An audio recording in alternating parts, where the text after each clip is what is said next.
stood at the observation window of Station Prometheus 7, watching the gas giant below spin slowly in the darkness of space.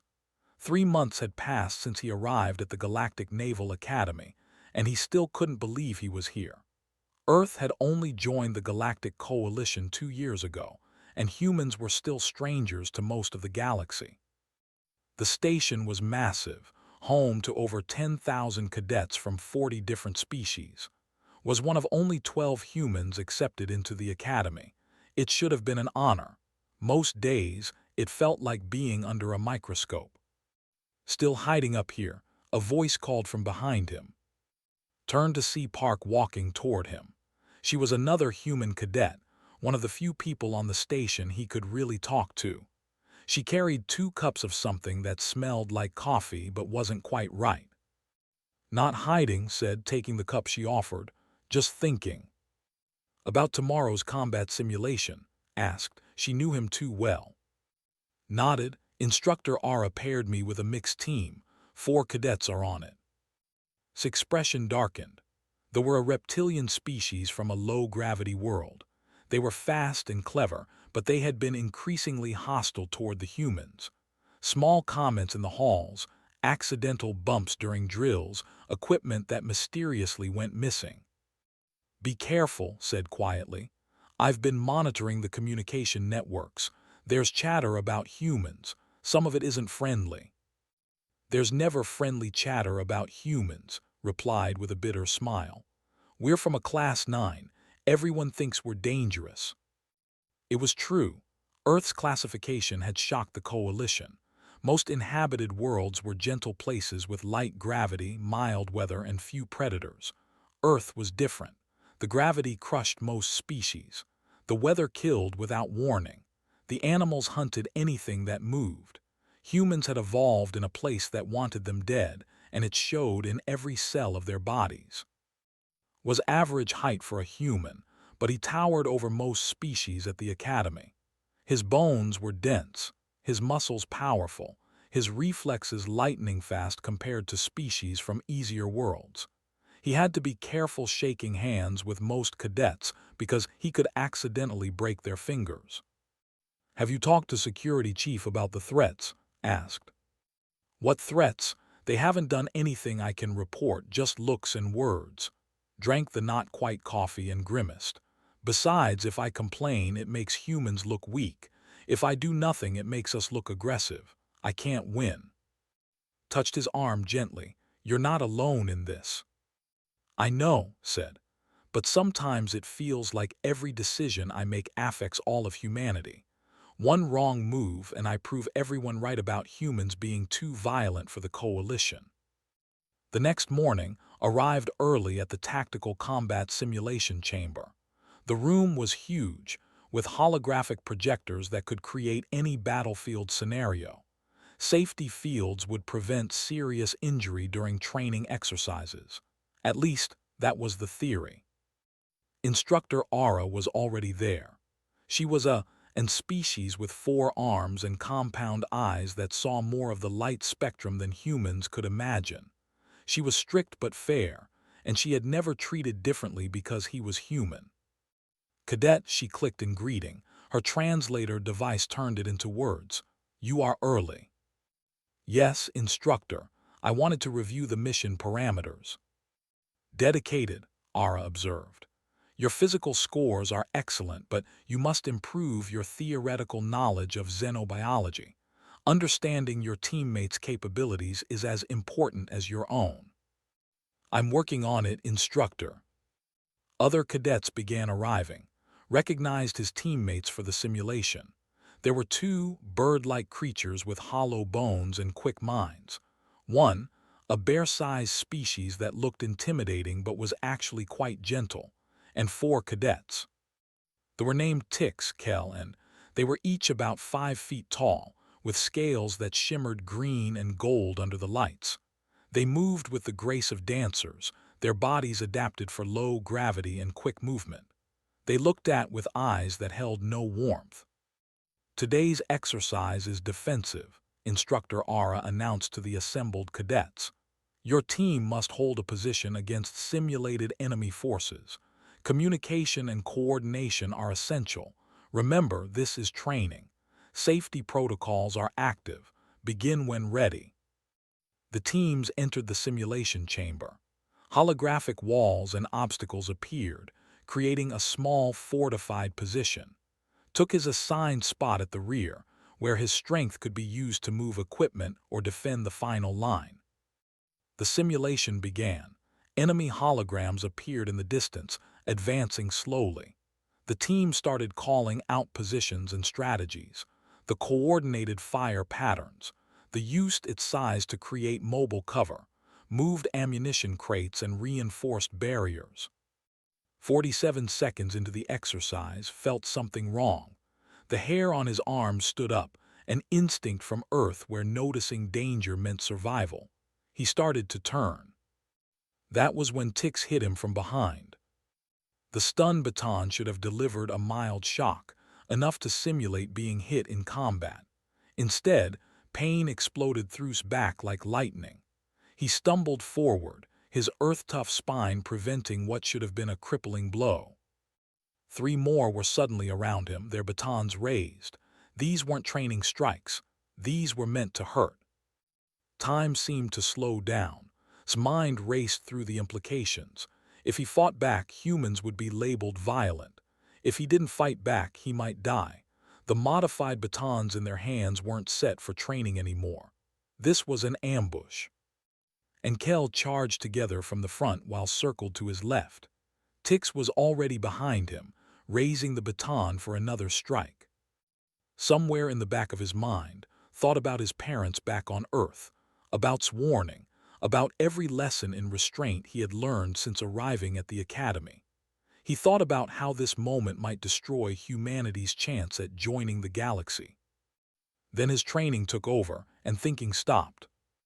His instructors back on Earth had prepared him for combat. They had taught him that hesitation got people killed. They had drilled into him that when violence came, you responded with everything you had and sorted out the consequences later. They expected him to back away, to defend, to be civilized. They had no idea what a human could do when pushed into a corner. Moved. The alarms would start blaring in 12 seconds. The medical teams would arrive 30 seconds after that. But in that first moment, as spun to face his attackers, none of them understood what they had started. They were about to learn what it meant to ambush a predator from Earth. The security footage would later show everything in perfect clarity. The timestamp would become famous across the coalition, studied in military academies, and used as evidence in debates about human integration. 12 seconds that changed everything. Second 0. Tix's modified baton struck back. The voltage should have been set to training levels, just enough to register as a hit. Instead, it had been cranked to maximum, enough to stop a heart or scramble a nervous system. But's body had been built by Earth's harsh evolution. His nervous system could handle the venom of creatures that the Coalition had never imagined. The shock hurt, but it didn't disable him. Spun faster than the expected. Tix was still behind him, raising the baton for another strike. His backhand wasn't meant to be a killing blow. It was pure reflex, the same motion he had practiced 10,000 times in training. His hand connected with Tix's throat. They came from a low-gravity world. Their bones were light, their bodies designed for speed and agility in an environment that was gentle compared to Earth. What would have bruised a human's throat crushed Tix's windpipe. They dropped the baton and collapsed, clawing at his throat, unable to breathe. Second 2. His mind was screaming at him to stop, to hold back, to remember where he was. But his body was already moving. Millions of years of evolution had programmed him for survival, and 4 armed attackers meant lethal danger. And Kel charged from the front. They moved like water, graceful and fast. They expected to retreat, to try to dodge, to use the Earth technique of backing away and creating distance. That was what the training manual said humans would do. Stepped forward instead. He caught his arm as they swung the baton. The momentum of his charge combined with strength and gravity did the rest. Barely had to pull. He redirected his movement, using the technique called a hip throw in human martial arts, flew through the air and hit the floor hard. The sound of breaking bones echoed through the chamber. This hollow bone structure, perfect for their low gravity, shattered on impact with the metal floor under Earth standard gravity. Screamed, a high-pitched sound that the translator couldn't quite process. Second 4. Kel hesitated. It was just a fraction of a moment, barely noticeable, but was a predator species, trained to spot weakness and exploit it. His instructors on Earth had taught him that combat was about will as much as strength. The one who hesitated first usually lost. His palm strike caught Kel's center mass, right where the chest plate met the abdomen. Again, it wasn't a full-power blow. Was still trying to hold back, still trying to minimize damage. But his gentle strike carried more force than most species could generate with their full strength. Kel's sternum cracked. The air sacs located behind the chest plate ruptured. Kel stumbled backward and collapsed, gasping for air that wouldn't come. Second 6, 3 down, was the fourth, still circling to the left. Eyes were wide with terror now. The ambush had gone completely wrong. They had expected to beat down the human, to teach him a lesson, to show everyone that humans weren't as tough as the rumors said. Instead, they were being destroyed. Turn to run. It was the smart choice, the survival choice. But humans had evolved chasing prey across savannas, running down animals until they collapsed from exhaustion. His leg sweep was automatic, barely conscious. His foot hooked behind his ankle. Hit the ground face first. The impact wasn't as hard as landing, but it was enough. Jaw struck the metal floor and broke. Blood, blue rather than red, began pooling around the fallen's head. Second 8 stood in the center of the chamber, breathing hard.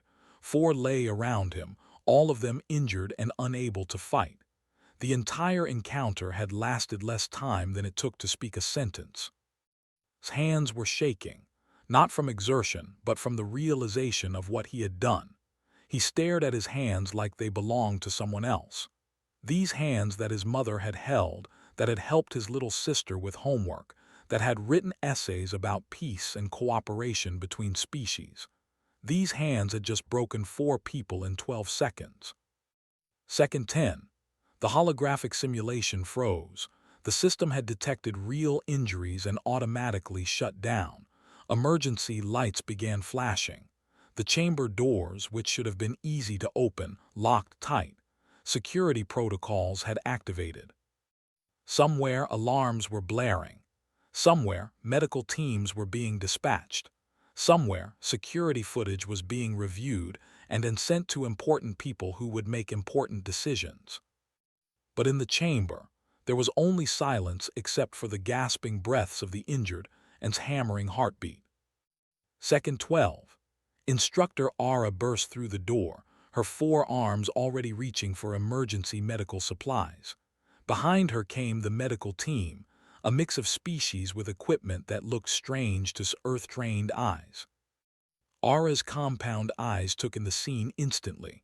4 on the ground, standing, uninjured except for the burn mark on his back where the first baton had struck. The modified batons lying on the floor, their settings clearly wrong. Freeze, cadet, Ara's voice was calm but firm. Do not move. Medical team, attend to the injured. Security, I need this scene documented immediately. Didn't move. He couldn't have if he wanted to. His body felt like stone. He watched as the medical team worked on their movements quick and professional. He heard terms he didn't understand. Crushed trachea, multiple compound fractures, ruptured air sacs, fractured mandible. Each term was another weight on his chest. More people arrived.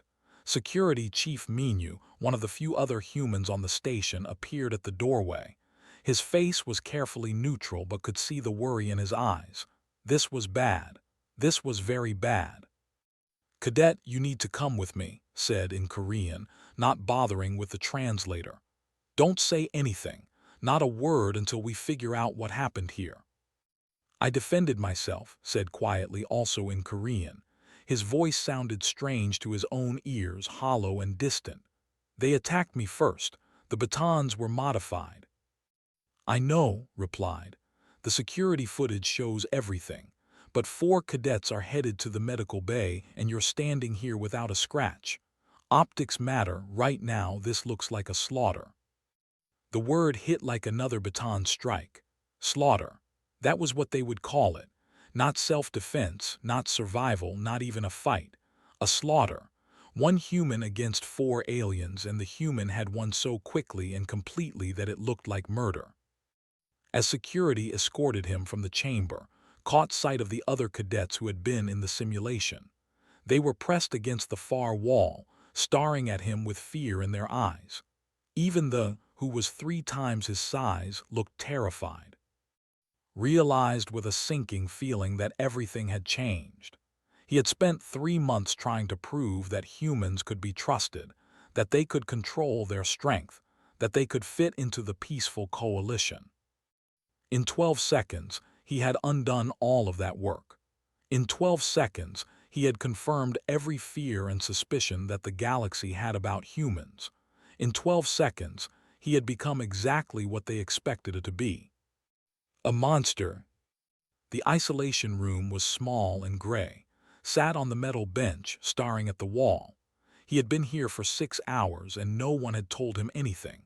He didn't know if the cadets were alive or dead. He didn't know if he was about to be expelled, arrested, or sent back to Earth in disgrace. All he knew was that his hands still shook when he thought about those 12 seconds. The door opened. Security Chief Minu entered carrying a data pad. He looked tired, older than his 40 years. He sat down across from and was silent for a long moment. They're all alive, finally said in Korean. Tix is in critical condition. They had to reconstruct his throat. Has 17 broken bones. Kel's chest will heal, but it'll take months. Got off easiest with just a broken jaw. Closed his eyes. Alive. They were alive. It didn't make him feel much better. The security footage shows everything, continued. The modified batons, the coordinated ambush, the fact that you were attacked first, it's clear self-defense. Then why am I in isolation? Because politics doesn't care about truth, said bitterly. The government is demanding your expulsion. They're saying you used excessive force. Some coalition members are calling for all humans to be removed from the academy. I held back, said quietly. If I hadn't held back, they would be dead. I know that, you know that, but to them, you didn't hold back enough. Leaned forward. I've spent the last 6 hours going through communication logs. The 4 were recruited by a group calling themselves the Coalition Purists. They believe humans are too dangerous to integrate. They wanted to provoke an incident that would prove we're violent. They succeeded, said. No, replied firmly. They failed. You defended yourself against 4 armed attackers and survived. Yes, they're hurt badly, but they attacked you with lethal intent. The medical scans show that baton would have killed you if it hit you in the head or chest. You did what you had to do. The door opened again. This time it was Ambassador Sora Han, Earth's representative to the coalition. She was a small woman with steel-gray hair and eyes that had seen too much. She had negotiated Earth's entry into the coalition and had fought every day since to keep humanity's place secure. Cadet, she said, her voice formal, then she switched to Korean. How are you holding up? I've been better, Ambassador. She sat down next to. The tribunal will convene tomorrow. 5 judges from 5 different species will review the case and make a recommendation. This isn't a trial in the legal sense. They can't put you in prison, but they can expel you and they can recommend limiting human participation in coalition programs. What should I do? Tell the truth, Ambassador Han said simply. Show them who you really are. Not the monster they're afraid of, but the young man who has been trying so hard to fit in. That night managed to visit him. Didn't ask how she got permission. Had a way of making impossible things happen. "You're all over the news," she said, sitting beside him. "Half the galaxy thinks you're a hero, the other half thinks you're a threat. There's no middle ground." "What do you think?" asked. "I think you're my friend and you did what anyone would do when ambushed by 4 people with weapons." Pulled out her own data pad. "I have evidence. The cadets received messages from known purist accounts, instructions on how to modify the batons, suggestions on when to attack. It's all here." "Will it help?" "It proves premeditation.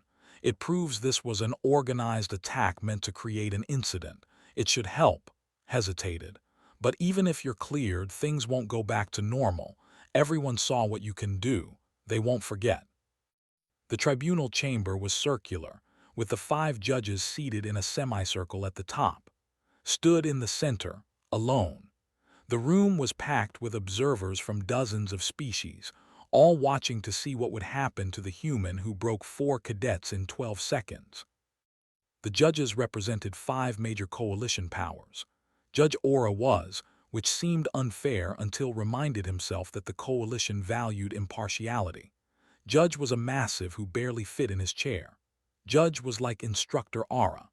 Judge was a whose feathers ruffled with every movement.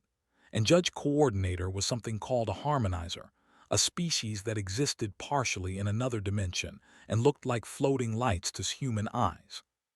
"Cadet," Judge Aura began, his translator making his clicks and hisses into words.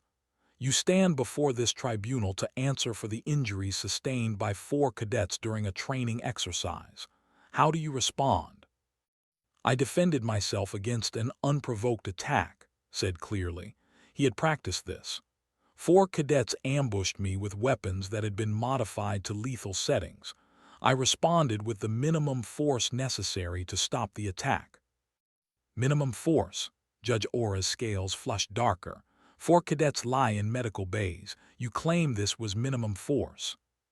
Security chief stood. "If I may address the tribunal, I have reviewed the security footage extensively.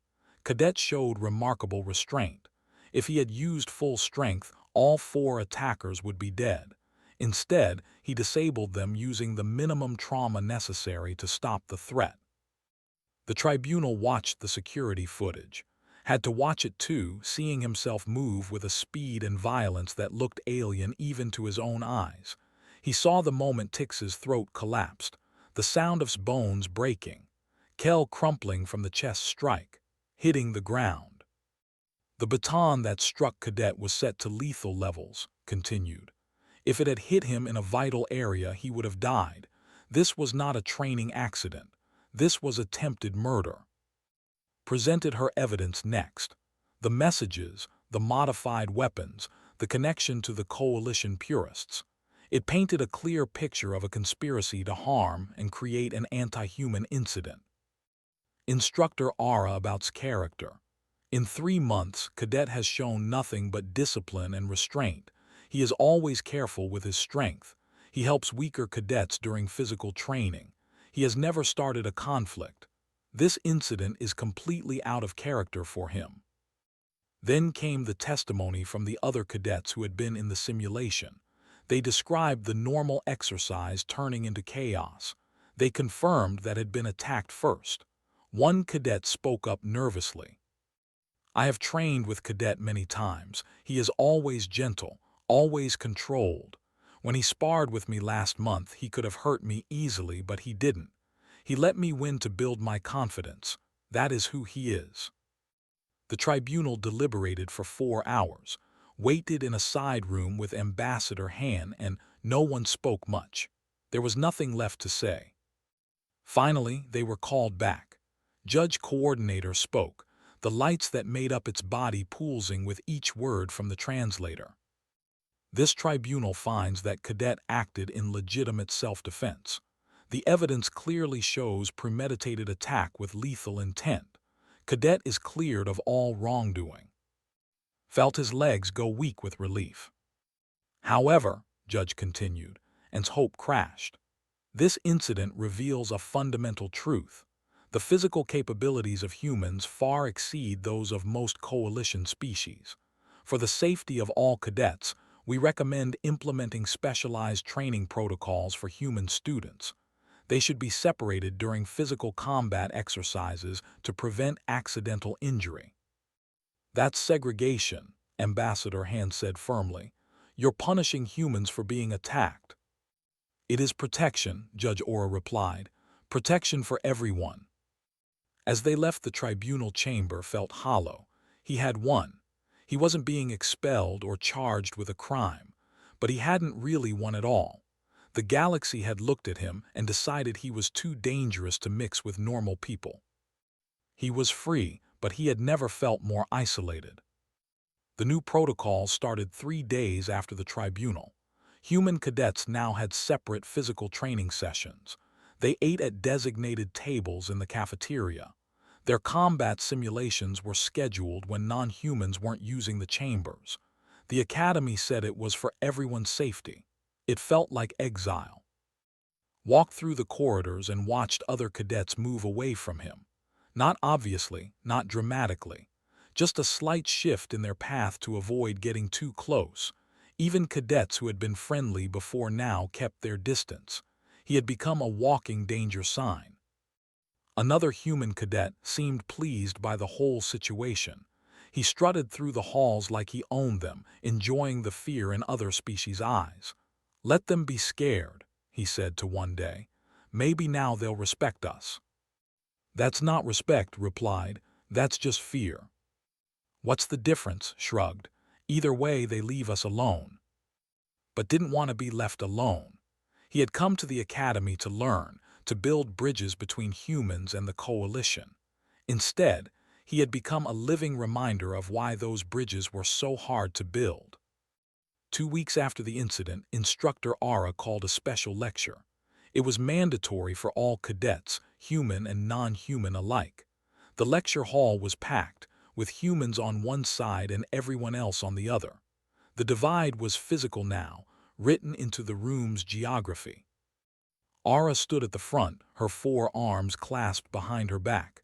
Today we will discuss adaptation, she announced. This is not a punishment. This is education. If we are to work together, we must understand each other. She activated the holographic display. Earth appeared, spinning slowly. Then data began flooding across the screen. Gravity readings, atmospheric composition, temperature ranges, predator diversity, disease mortality rates. Earth is classified as a Class 9, Aura explained. Only 0.03% of known inhabited worlds are more hostile to life. Let me explain what this means. She showed images of Earth's gravity compared to other coalition worlds. Most species came from planets with 60 to 80% of Earth's gravity. Some, like came from worlds with only 40%. Imagine wearing weights equal to half your body mass every day of your life, Aura said. That is what most of you would experience on Earth. Now imagine being born into that weight, developing in it, evolving for millions of years in it. Human bones are dense. Human muscles are powerful. This is not a choice. This is survival. She showed images of Earth's weather. Hurricanes that could tear cities apart. Tornadoes that could lift vehicles into the sky. Blizzards that could freeze exposed skin in minutes.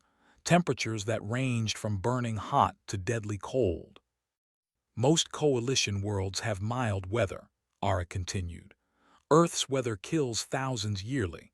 Humans evolved to survive in environments that would kill most of us in hours. Then came the predators. Lions, bears, sharks, crocodiles, venomous snakes and spiders, creatures that hunted humans or could kill them with a single bite. A cadet raised a wing. Instructor, why did humans evolve in such a horrible place? They didn't choose to, Aura replied. Evolution is not a choice. It is a response to environment. Earth is horrible by our standards, but it is home to humans. They are adapted to it perfectly. She pulled up the security footage from fight. He tensed in his seat, not wanting to watch it again. Observe cadet's response time, Aura narrated. From first strike to action completion, 12 seconds. By human standards, this is not exceptionally fast. This is trained but normal. By coalition standards, this looks superhuman. She paused the footage at the moment's hand connected with Tix's throat. Cadet did not intend to crush Cadet Tix's windpipe. He executed a standard defensive strike with what he considered moderate force. But physiology is adapted for low gravity. Their bones are hollow, their tissues less dense. What is moderate force to a human is severe trauma to a judge. The judge from the tribunal had come to observe the lecture. He stood up, his massive frame drawing all eyes. "I wish to add something," he rumbled. "My species is large and strong by coalition standards. I outweigh Cadet by 200 kilograms. Yet I reviewed the combat footage carefully. If Cadet had struck me with full force, even I would be injured." The room fell silent at that admission. They were considered the strongest species in the coalition. To hear one admit that a smaller human could hurt him shocked everyone. After the lecture, something unexpected happened. A young cadet named approached in the hallway. She looked nervous, her feathers fluffed with anxiety. "Cadet," she said hesitantly, "may I ask you something?" Stopped surprised. "Of course." "Could you teach me? About human combat, I mean. Not to hurt anyone," she added quickly, "but to understand. If I'm going to serve in the coalition military, I need to understand how humans fight. What if I'm in command of human soldiers someday? I should know what they're capable of." It was a good point. Had never thought about it that way. "I suppose I could," he said slowly, "but I'm not sure it's allowed under the new protocols." "I asked Instructor Aura," said. "She approved it, as long as it's educational and voluntary." Word spread quickly. Within days, had a dozen non-human cadets asking to attend voluntary training sessions on human combat awareness. Not to learn how to fight like humans, which would be impossible for most species, but to understand human capabilities and limitations. Found himself teaching. He demonstrated human reaction times, explaining how Earth's predators had made fast reflexes necessary for survival. He showed human strength but also human vulnerability. "We're tough but not invincible," he explained. "Our bones can break. We can be injured. We're just built for a harsher baseline." Organized cultural exchange sessions. Humans learned about other species, their biologies, their societies. In turn, they taught others about Earth, helping them understand why humans were the way they were. Slowly, understanding began to replace fear. Not everywhere and not completely. Some cadets still avoided humans. Some, like the coalition purists, actively hated them. But others started to see humans as different rather than dangerous. One evening, was studying in the library when Judge approached. The massive had to duck through the doorway. "Cadet, may I sit?" he asked. "Of course, Judge." The lowered himself carefully into a reinforced chair. "I wanted to apologize to you," he said, surprising. "During the tribunal, I voted for the segregation protocols. I thought it was the safe choice.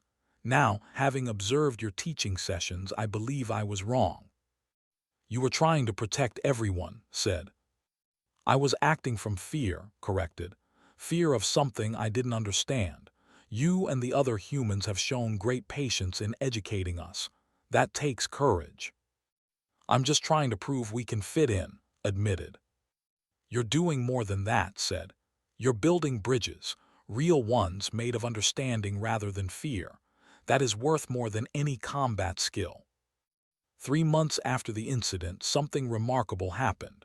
The 4 cadets, now recovered enough to leave medical care, requested a meeting with Ambassador Han and Security Chief. Both tried to talk him out of it, fearing a confrontation, but agreed. They met in a small conference room. The 4 looked different now. Tix's throat was, and his voice came through a mechanical translator implanted in his chest, moved stiffly, his bones still healing. Kel's breathing was labored, his air sacs permanently damaged. His jaw was wired shut, forcing him to communicate through text. "We came to apologize," Tix said through his mechanical voice. "We were recruited by people who filled our heads with fear and hatred. They told us humans were monsters who would destroy the coalition. They said you needed to be taught a lesson. We were wrong, added quietly. You defended yourself. You could have killed us. You probably should have killed us, but you held back enough that we lived. I never wanted to hurt you, said, any of you. We know that now, Kel rasped. We've been watching your teaching sessions from Medical Bay. You're trying to help people understand. We made you into what we feared most, and you responded with education instead of anger. Held up his text display. We can never undo what we did, but we want to help. When we're cleared for duty, we want to help teach about human differences, to stop other people from making our mistake. It wasn't forgiveness exactly.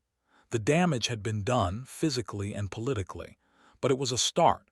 It was understanding growing from pain, bridges being built from broken pieces. As left the meeting, he realized something. He had spent months trying to fit in, trying to be less threatening, less human. But maybe that was wrong. Maybe the answer wasn't to make humans smaller, but to help the galaxy grow big enough to include them. It would take time. It would take patience. It would take more teaching, more understanding, more bridges built one conversation at a time. But for the first time since those 12 seconds in the combat chamber, felt hope. 6 months had passed since the incident. The station's main assembly hall was packed with every cadet, instructor, and administrator on Prometheus 7. Rumors had been flying for weeks about a major announcement from the Coalition Command. Some said humans would be expelled. Others whispered about new restrictions. No one knew for certain. Sat with the other human cadets in their designated section. Was on his left, on his right. Across the aisle, he could see the 4 cadets who had attacked him. They were back in training now, though their injuries had left permanent marks. Tick still spoke through his mechanical voice, walked with a slight limp. They had requested to sit near the humans, a gesture that had surprised everyone.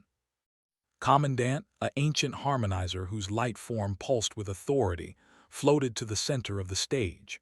The room fell silent instantly. Cadets, instructors, staff. Translated voice echoed through the hall. 6 months ago, an incident occurred that forced us to examine our assumptions about integration. 4 cadets were seriously injured. 1 cadet faced tribunal. The entire station was divided by fear and misunderstanding. Felt every eye in the room turn toward him. He kept his gaze forward, his face neutral. The Coalition's response was to separate, continued. We created protocols that isolated humans during physical training.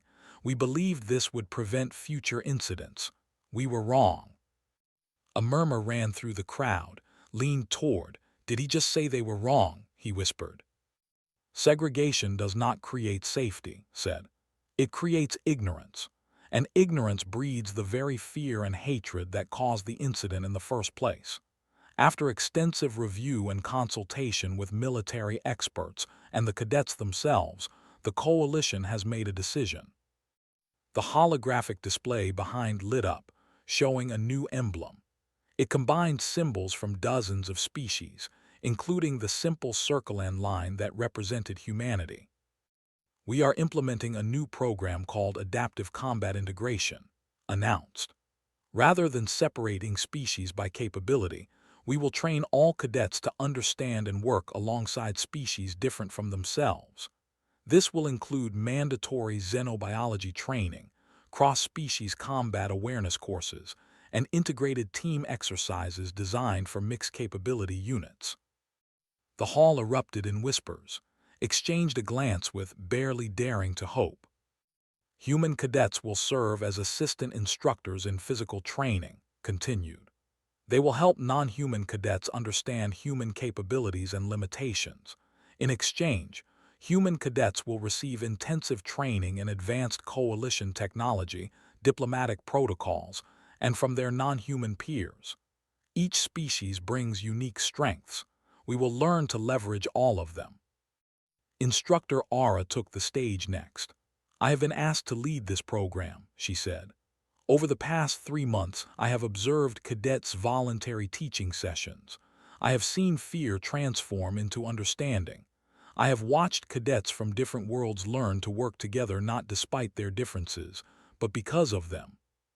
She gestured too. "Cadet, please join me on stage." His heart hammered as he stood and walked to the front. He was acutely aware of hundreds of eyes watching him, judging him, remembering those 12 seconds that had defined him for so long. "Cadet will be one of the primary instructors in this new program," Ara announced, "along with Cadets Park and 5 other humans who have volunteered for this role." Judge stood up in the audience, his massive form drawing attention. "I wish to add," his deep voice rumbled, "that the Coalition Command has been monitoring the voluntary training sessions initiated by Cadet and others. The results have been remarkable. Cross-species understanding has improved. Combat efficiency in mixed units has increased by 37%. Most importantly, incidents of species-based conflict have dropped to nearly zero among participating cadets." Another figure stood. It was Tix, his mechanical voice cutting through the silence. "I am one of the 4 who attacked Cadet. I speak now not to excuse what we did, but to testify to what came after. Cadet could have hated us. He had every right to. Instead, he taught us. He helped us understand what we had refused to see before, that humans are not monsters. They are people from a harsh world trying to find their place among the stars." Stood next. "We 4 have volunteered to assist in the new program as well. We will teach about our attack, about how ignorance and fear can be weaponized. We will help prevent others from making our mistake." The assembly continued with more details about the program. New facilities would be built for integrated training. Mixed species dormitories would be implemented gradually. Cultural exchange would become a core part of the curriculum rather than an optional activity. After the assembly was surrounded by cadets wanting to talk. Some were excited about the new program. Others had questions. A few still looked fearful, but they were asking questions instead of simply avoiding him, and that was progress. The cadet who had been one of the first to join his voluntary sessions approached with several of her friends. "Instructor," she said with a smile, "I like the sound of that." "I'm not an instructor," protested. "I'm still a cadet." "You're both," said, appearing at his elbow. "Get used to it. You're going to be teaching a lot." Over the following months, the new program rolled out across the academy. Found himself in front of classes regularly, demonstrating human combat techniques while carefully explaining the limitations. "We're fast, but we can't see as many colors as. We're strong, but we can't fly like. We have advantages and disadvantages like every species." He taught non-humans how to work with human soldiers, how to account for human speed in tactical planning, how to communicate with humans in high-stress situations, how to build trust with a species that looked so different from most coalition members.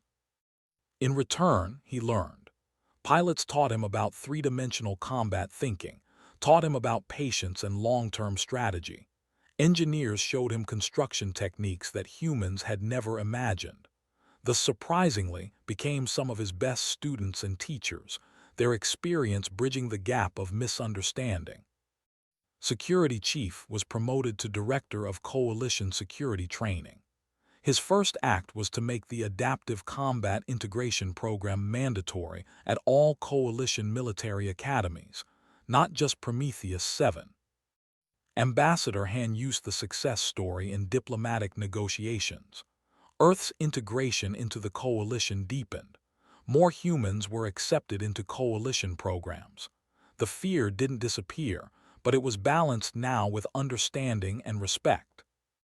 1 year after the incident, graduation day arrived. Stood in formation with his class, wearing the formal uniform of a Coalition officer candidate.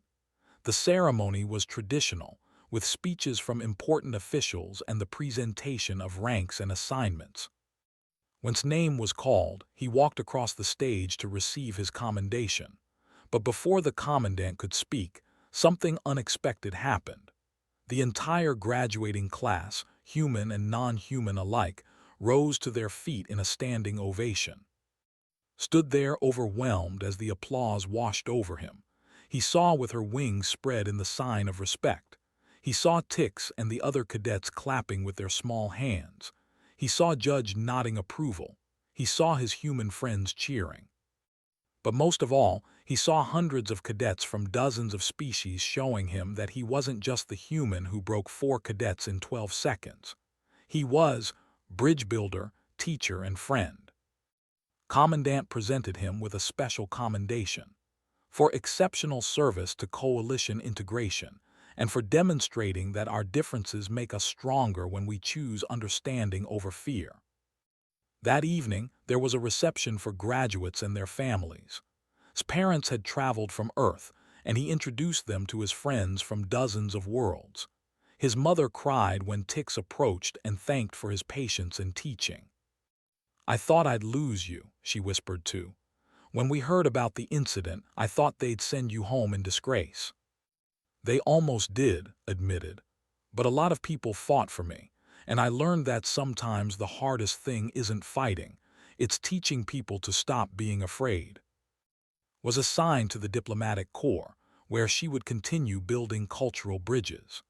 Humbled by his experiences, was assigned to integrated combat training, where he would learn to work with non-human soldiers. The 4 cadets were assigned to educational roles, traveling between academies to teach about their experience and the importance of understanding. Received his assignment last. He was to remain at Prometheus 7 as a full instructor in the Adaptive Combat Integration Program, working with Instructor Aura to train the next generation of mixed-species officers. As the reception wound down, found himself back at the observation window where he had stood so many times before. The gas giant still spun below, unchanged by the events that had transformed his life.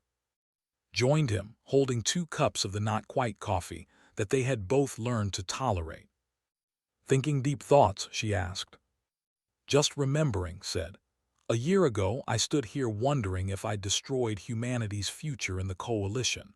Now I'm an instructor. It's strange how things work out." "Not strange," corrected. "You worked for it. You chose to build bridges instead of walls. You chose to teach instead of hiding. That wasn't luck, that was you." They stood in comfortable silence, watching the stars. Somewhere out there were dozens of worlds, hundreds of species, thousands of students who would go through the program they had helped create.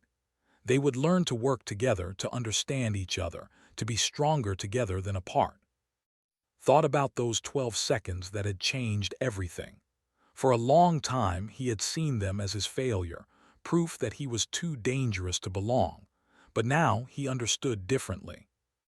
Those 12 seconds had forced everyone to confront their fears and assumptions.